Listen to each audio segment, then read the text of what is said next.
अस्सलाम वालेकुम dear students, उम्मीद करता हूँ कि आप सब खैरियत से होंगे। आज के इस लेक्चर के अंदर एक नई शॉर्ट स्टोरी को डिस्कस करने जा रहे हैं जिसका टाइटल है the woman who had imagination by H.E. Bates. लेकिन इस स्टोरी को शुरू करने से पहले इसके टाइटल का एनालिसिस कर लेते हैं। ये स्टोरी बेसिकली एक आयरनी है। आयरनी किस तरह से है कि हर इंसान कोई ना कोई ख्वाब देखता है, अपनी तख़य्युलात की ज़िंदगी गुजार रहा होता है, वो बेशुमार इमेजिनेशंस करता है, लेकिन हकीकत इसके उलट होती है और वो रियलिटी हमारी इमेजिनेशंस को कुचल के रख देती है। फिर हम अपनी अधूरी ख्वाहिशात के साथ जी रहे होते हैं। बिल्कुल इसी तरह ही इस स्टोरी में दिखाया गया कि हमारे दो मेन कैरेक्टर्स जिनके गिर्द ये स्टोरी रिवॉल्व करती है वो भी अपनी अधूरी ख्वाहिशात के साथ अपनी ज़िंदगी को जी रहे होते हैं। और जब इंसान उन्हीं अधूरी ख्वाहिशात को सोचता है तो वो समटाइम साइकोलॉजिकल इश्यूज़ का शिकार हो जाता है। तो उसको हर चीज़ में एक डाउट नज़र आता है, एक डिसअपॉइंटमेंट नज़र आती है, फिर वो अपनी ज़िंदगी से कभी सेटिस्फाई नहीं हो सकता। और यही सब चीज़ें हम इस स्टोरी के प्लॉट में देखेंगे। ये स्टोरी एक करैक्टर स्टडी है। इसमें हम देखेंगे कि जो हमारे दो मेन करैक्टर्स हैं मैडलिना और हेनरी, उनकी जो आपस में कैजुअल मीटिंग्स हैं, जो उनकी कन्वर्सेशंस हैं, उसके थ्रू उनकी पर्सनैलिटी को, उनके इमोशंस को, उनके साइकोलॉजिकल प्रॉब्लम्स को बहुत खूबसूरती के साथ डिपिक्ट किया गया है। अब राइटर के बारे में भी थोड़ा सा जान लेते हैं। H.E. बेट्स, जिनका full name Herbert Ernest Bates था, वो 16 मई 1905 को यूनाइटेड किंगडम में पैदा हुए और 29 जनवरी 1974 को यूनाइटेड किंगडम में ही उनकी डेथ हो गई। वो एक इंग्लिश राइटर थे और उन्होंने अपनी एजुकेशन की कंप्लीशन के बाद एज अ रिपोर्टर अपने करियर का आगाज़ किया। उन्होंने काफ़ी ड्रामास और एसेस भी लिखे, लेकिन उनका मेजर वर्क नावल्स और शॉर्ट स्टोरी पर मुश्तमिल था। उनके नोटेबल वर्क्स में love for Lydia, the darling birds of May, my uncle Silas शामिल हैं। उनके राइटिंग स्टाइल की अगर बात करें तो वो उनके वर्क्स के अंदर कंट्री साइड की झलक नज़र आती थी, यानी वो अपने वर्क्स में नेचुरल सीनरी को बहुत अच्छी तरह से पोर्ट्रे करते थे और उनके वर्क्स में इमेजरी बहुत ज़्यादा पाई जाती थी, यानी वो जो कुछ लिखते थे वो रीडर्स को दिखाई भी देता था और सुनाई भी देता था। तो इस तरह उनकी राइटिंग्स में एक ब्लेंड पाया जाता था कलर, साउंड और स्मेल का। वो प्लॉट को इतना रिवील नहीं किया करते थे, वो टू द पॉइंट बात करते थे और समटाइम्स अपनी स्टोरीज़ को ओपन एंडिंग पे छोड़ दिया करते थे, यानी कि जो रीडर्स हैं वो अपनी परसेप्शन से इसको एनालाइज करें और इसका जो कंक्लूजन है वो ख़ुद वो निकालें। मेजर करैक्टर्स की बात करें तो सबसे पहले हमारे पास करैक्टर है मैडलिना का, जो कि एक यंग वुमन थी। उन्होंने एक ओल्ड मैन से शादी की थी। वो अरिस्टोक्रेटिक फैमिली से बिलोंग करती थी। उनकी इमेजिनेशंस बहुत ज़्यादा स्ट्रॉन्ग थी, लेकिन उनके साथ ट्रेजेडी ये थी कि उन्हें अपना सारा वक्त एक ओल्ड मैन के साथ गुजारना पड़ता था। दूसरा हमारे पास करैक्टर है हेनरी सोली का, जो कि एक यंग मैन था और वो एल्फ्रेड सोली का बेटा था। वो अपना ज़्यादा वक्त अपने फादर की दुकान पर गुजारता था और अपनी ज़िंदगी से बेहद बोर हो चुका था। तीसरा हमारे पास करैक्टर है एल्फ्रेड सोली का, जो कि एक ड्रैपर थे, यानी कि दर्जी, लेकिन वो म्यूज़िक के बहुत ज़्यादा शौकीन थे। वो अपनी दुकान की बजाय अपना ज़्यादा वक्त म्यूज़िकल इंस्ट्रूमेंट्स के साथ और अपने ग्रुप बैंड के साथ गुजारा करते थे। एंटोनियो एक अरिस्टोक्रेटिक फैमिली से बिलोंग करते थे और ये मैडलिना के भाई भी थे। इनको म्यूज़िक के साथ बहुत ज़्यादा लगाव था और ये हर साल अपने घर में म्यूज़िक कंपटीशन का इनकाद किया करते थे, जिसमें एल्फ्रेड सोली भी इनवाइटेड था। इसके अलावा स्टोरी में इनका कोई ज़्यादा काम नहीं दिखाया गया। ओल्ड मैन, जो कि मैडलिना के हस्बैंड थे, और ये बहुत ज़्यादा इनसिक्योर दिखाई दे गए हैं क्योंकि ये समझते थे कि इनकी ओल्ड एज की वजह से इनकी बीवी किसी और में अट्रैक्ट हो सकती है, इसीलिए वो उसे हर लम्हे अपने सामने बिठाए रखते थे। लास्ट करैक्टर फिशमोंगर का है, जो कि उस वुमन की स्टोरी को बयान करते हैं। अब चलते हैं समरी की तरफ। इस स्टोरी को राइटर ने दो पार्ट्स में डिवाइड किया है ताकि रीडर्स की क्यूरियोसिटी भी कायम रहे और वो स्टोरी के साथ एंगेज भी रहें। इस तरह एक न्यू और फ्रेश टच देखने को मिलता है। जब स्टोरी का आगाज़ होता है तो हम देखते हैं कि कुछ लोग एक सफ़र पर रवाना हो रहे होते हैं और उस सफ़र पर हेनरी सोली अपने फादर के साथ जा रहा होता है। उनके साथ उनकी मदर और उनका म्यूज़िकल बैंड भी शामिल होता है। एल्फ्रेड सोली, जो कि म्यूज़िक का बहुत ज़्यादा शौकीन है, और वो अपनी परफॉर्मेंस देने के लिए एंटोनियो के घर में जा रहा होता है। जैसे कि हमने पहले बात की थी कि एंटोनियो अपने घर में हर साल म्यूज़िकल कंपटीशन रखवाता है। तो एल्फ्रेड का जो म्यूज़िकल बैंड था उसका नाम था ऑर्फ्यूज मेल वॉइस गिली सिंगर्स, और ये इनके साथ अपनी परफॉर्मेंस देने के लिए एंटोनियो के घर जा रहे होते हैं। एल्फ्रेड का ख्वाब था कि वो एक दिन अपने कोयर के साथ कोई ना कोई अचीवमेंट ज़रूर हासिल करेगा और दुनिया में उसका नाम पैदा होगा। एंटोनियो जो कि एक अरिस्टोक्रेटिक फैमिली से बिलोंग करता था, उसको अपने पेरेंट्स की डेथ के बाद एक बहुत बड़ा बंगला उनकी विरासत में मिलता है और वो उस बंगला पर हर साल एक म्यूज़िकल कंपटीशन रखवाता है। एल्फ्रेड अपने बेटे को भी कहता है कि तुम दुकान को छोड़कर मेरे साथ भी उस कंपटीशन में शामिल हो। हेनरी जो कि एक चार्मलेस लाइफ जी रहा होता है और वो अपनी दुकान पर बैठा हुआ भी इमेजिनेशंस करता रहता है कि मैंने अपनी ज़िंदगी में ये करना है, वो करना है। मतलब कि वो अपनी ज़िंदगी से भागना चाहता है, ये जो बोर्डम थी इससे एस्केप हासिल करना चाहता था। लेकिन वो अपने फादर की बात मान लेता है और उसके साथ सफ़र पर रवाना होने के लिए तैयार हो जाता है। सफ़र के दौरान सभी लोग हैप्पी हैं और अपनी लाइफ को एंजॉय कर रहे हैं, लेकिन on the other hand Henry एक सीरियस पर्सन की तरह अपनी जगह पर बैठा इमेजिनेशंस कर रहा है। वो सोचता है कि मैं किस तरह की लाइफ जी रहा हूँ, मेरी लाइफ का ये पर्पस नहीं है, मुझे कुछ और अचीवमेंट्स हासिल करनी है, लेकिन मैं यहाँ अपनी फैमिली के साथ बाउंड हो चुका हूँ, मुझे यहाँ पर बैठना पड़ रहा है, हालांकि मेरा दिल बिल्कुल नहीं है वहाँ जाने का।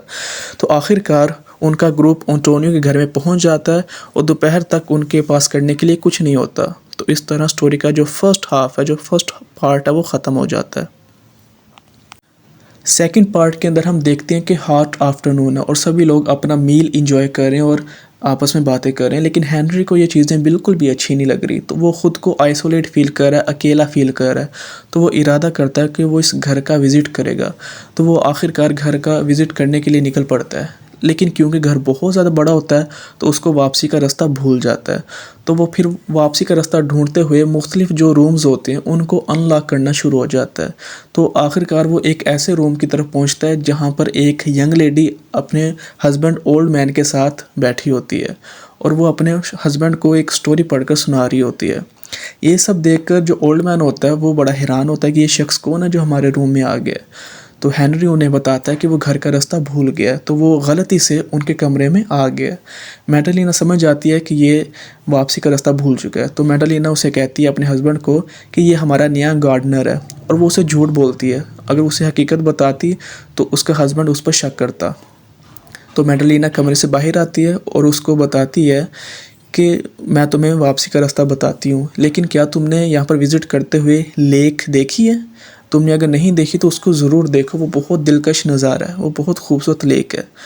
तो हेनरी जो है वो ये बात सुनकर चला जाता है, लेकिन उसको लेक का पता नहीं होता किस तरफ है। तो वो फ़िश मॉन्गर से पूछता है कि यहाँ पर लेक किस तरफ है। तो फ़िश मॉन्गर उसे बताता है कि वो जो लेक है वो कहाँ पर वाक़ है। तो वहाँ हेनरी चला जाता है और वहाँ पर 1 माइल सफ़र करता है, वहाँ पे सारी चीज़ें देखता है और बहुत खुश होता है। फ़िश मॉन्गर उसे बताता है कि पहले तो ये जगह पब्लिक प्लेस थी, यहाँ पर लोग आया करते थे, लेकिन यहाँ पर अब मछलियाँ नहीं हैं, ये नहर खुश्क हो चुकी है, तो अब यहाँ पर कोई नहीं आता।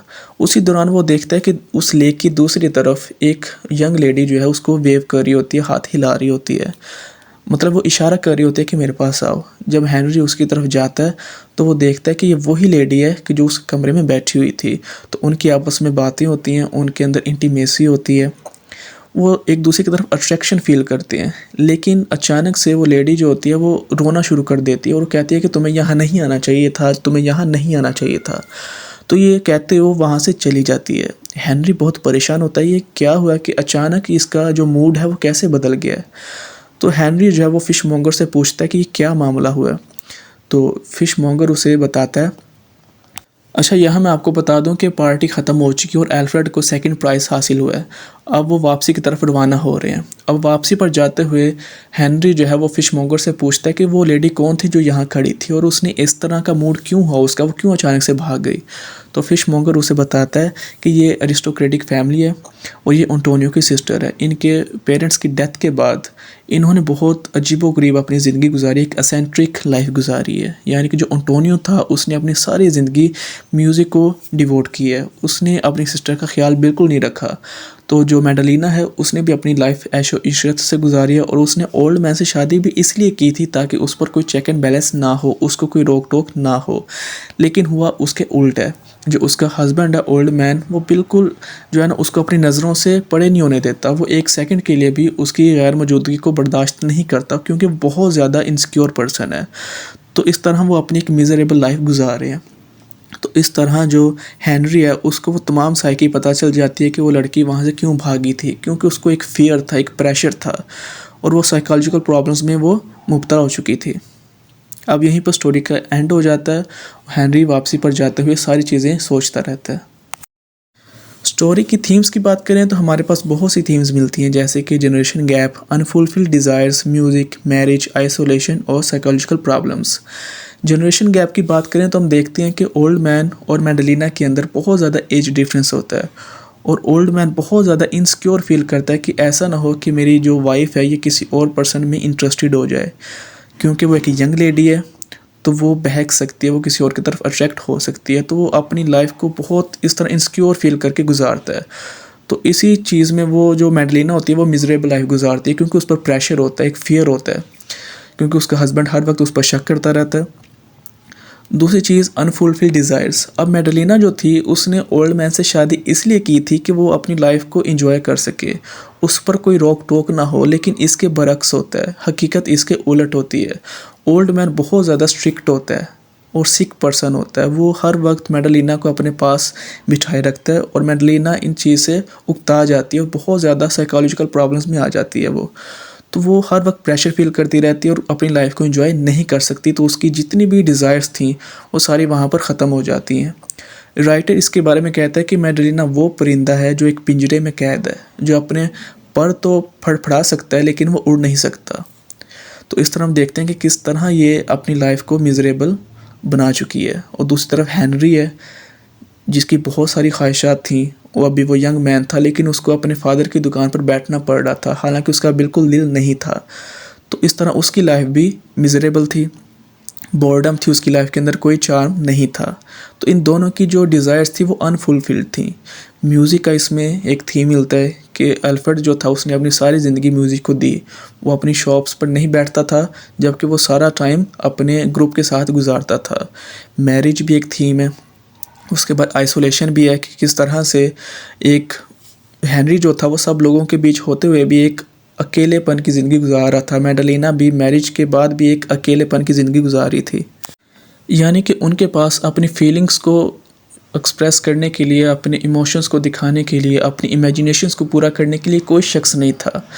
वो बहुत आइसोलेट थे और साइकोलॉजिकल प्रॉब्लम्स इस तरह से कि हर वक्त उनके अंदर प्रेशर रहता था, एक खौफ रहता था, क्योंकि उस पर शक किया जाता था मैडलिना पर। और हेनरी जो था वो भी साइकोलॉजिकल प्रॉब्लम्स में मुब्तला था, क्योंकि उसको अपने फादर की जो शॉप थी उसको चलानी थी, तो अपनी डिज़ायर्स पूरी नहीं कर सकता था, तो वो भी हर वक्त परेशान रहता था, कंफ्यूज रहता था।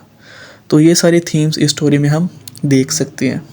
अगर कोई क्वेश्चंस हो तो आप लोग पूछ सकते हैं। Thanks for watching.